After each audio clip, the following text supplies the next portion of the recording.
One thing I've noticed over the years, behind almost every well-run storeroom is someone who is quietly taking ownership of it. And it's not because they have to, it's because they genuinely care. And I've met a lot of these people over the years, but one lady has never left my mind. We were walking through her storeroom one day and we're looking at the existing storage and discussing a future refurbishment. And to be honest, she didn't have the best storage system.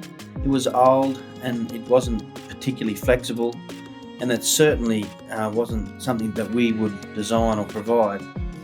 But something else stood out almost immediately.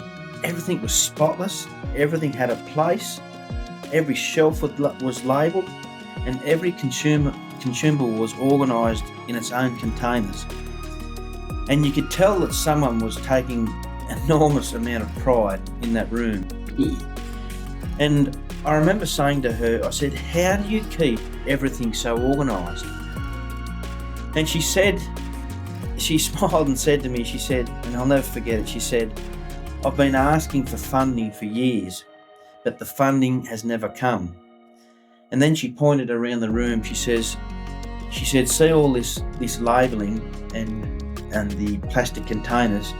She said, I bought them myself from Bunnings with my own credit card.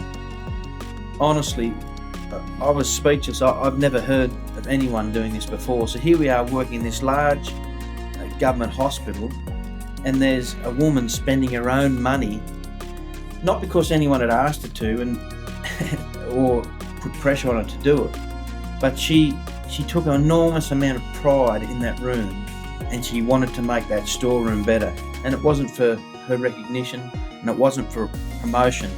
It was simply because she took pride in it and cared. Well, that day reminded me of something, and I think it's true. The great systems obviously help people, but there's great people that often create great systems even when they haven't got one. I've met many people like this over the years, but this woman in particular was the only one I've ever met using her own credit card. So these people they're rare, and they aren't the loudest people in the organisation, but mostly they're people that they're hidden gems, unsung heroes, may not even know their name, but they're the people who quietly make everyone else's job easier. And in many ways, they're the people that keep our organisations, these hospitals, laboratories and workplaces, in many ways, they're the people that keep the things running.